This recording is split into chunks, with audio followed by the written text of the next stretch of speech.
Her 12,000 square foot Manhattan apartment, designed by the famed Mario Bawata, is every woman's fantasy. Mariah Carey escapes here to watch movies in the Mermaid Room, to play with her famous dog Jack in the kitchen, to rest her voice by sleeping in a custom steam room, to entertain in her living room, where her idol Marilyn Monroe's piano is placed almost as a shrine. A floor below, one bathroom is also dedicated to Marilyn, and another one is a playful repository of all things Hello Kitty, gifts mostly from her Japanese fans. This is also where Mariah from working-class Long Island becomes Mariah the superstar. Mariah, I've never seen anything like this. It's like a movie set. Well, that's a pretty big statement coming from you. The closet is bigger than most people's living rooms. And still, Mariah tells me she has nothing to wear. I call it the family room, and that's because I put all the pictures that basically my... Through another door, it gets personal. Here is her life in photos. The black father, the white mother. It's a memory room. Memories of a mother disowned by her family for marrying a black man.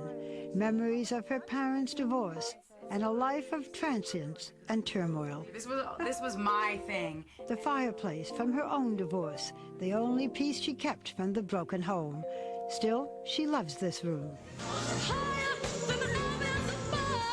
Her career began 16 years ago, shepherded by a single man, Tommy Mottola. He was her boss, her mentor, and ultimately her husband. When their marriage was finished, many believed Mariah was also. The emancipation of Mimi is the validation of Mariah Carey. It was last year's #1 selling CD, 6 times platinum.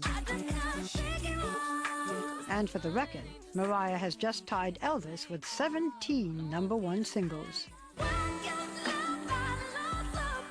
Add to that 3 Grammys and a performance at the ceremony 3 weeks ago that's being called one of the greatest of her career.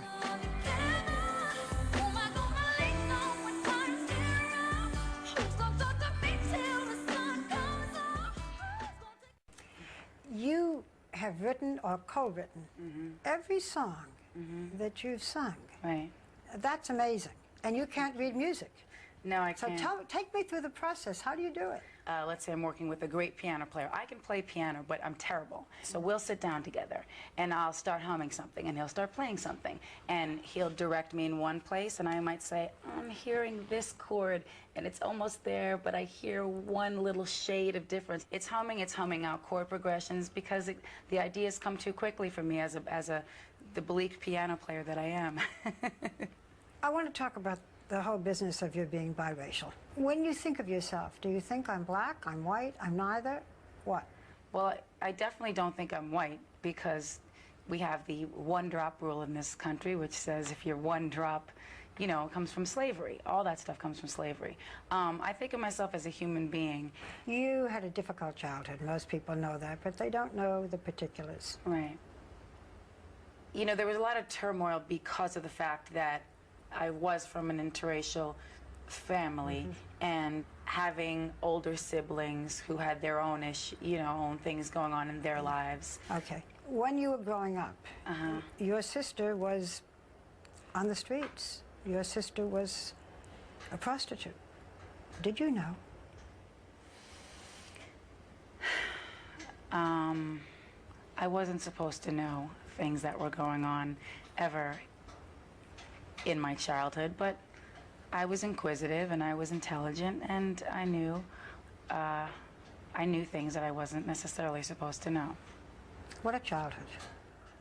Singing was the escape. When did you know that that would be your way out? From the time I started singing, which was basically simultaneous with the time I started talking, I knew that music was just something I had to have near me. I used to take the radio from the kitchen and put it underneath the covers when I was like 4 years old and just sing with whatever was on the radio. It was always that release for me. It's Sunday morning on CBS, and here again from Washington is Charles Osgood. Hits such as Vision of Love made Mariah Carey a top-selling singer. Now there's her headline billing at Tuesday night's neighborhood inaugural ball. Troy Roberts of 48 Hours has our Sunday profile.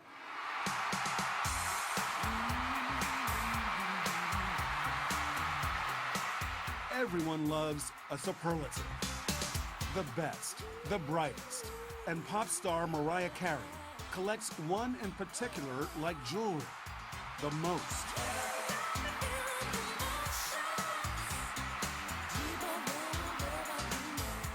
She spent the most time atop the Billboard charts, more time at #1 than the Beatles.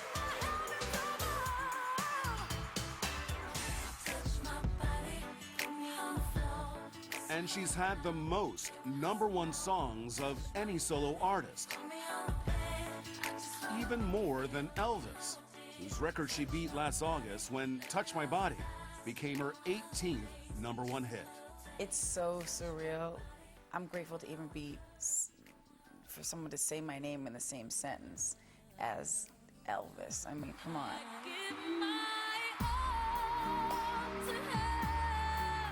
For her newest album, Carey looks to the successes of her past.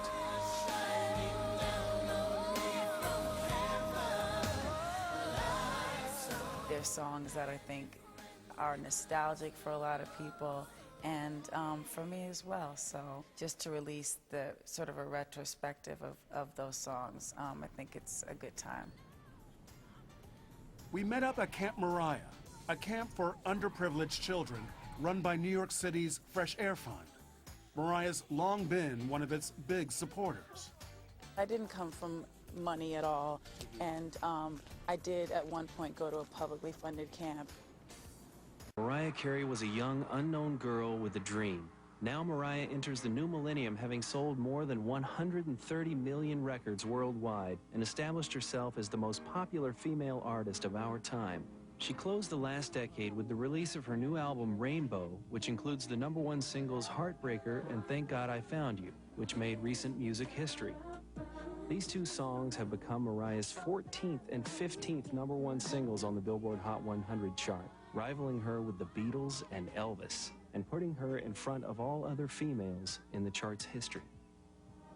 In what is still a remarkably short career time, Mariah has already spent 60 weeks as the #1 artist on the charts, breaking the long-standing 59-week record established by the Beatles. Mariah has earned countless accolades, including Grammys, American Music Awards, World Music Awards, and Soul Train. In December, she was named Artist of the Decade by Billboard magazine, the music industry's Bible, and the American Music Awards just gave her their Special Achievement Award, which has only been given twice before in the past 30 years. Not only has Mariah been celebrated for her vocal range and style, she is also a highly prolific songwriter. She has written 14 of her 15 #1 songs, and many, many more. She has collaborated with superstars across the music spectrum in the fields of R&B, pop, and even classical music, as well as many of the biggest artists in hip-hop. Her influence as a crossover artist in music is unparalleled. Her multiracial background, which once made her feel like an outsider, now serves as a source of inspiration to countless multiracial children around the world who now have Mariah as a role model to call their own, so that they can make it happen too. Mariah's latest album, Rainbow, talks about the harmony of colors and differences she hopes are in all our futures. Her newest single, Mariah's Theme, has already become an anthem to her fans around the world to overcome obstacles and pain. Like a butterfly, the symbol that has become synonymous with her name, Mariah has overcome enormous struggles in her personal and professional life, and she is still in the early stages of her career. Her music truly transcends race, age, gender, and language barriers. Mariah is the artist of the new millennium, wishing the world a rainbow of harmony and peace.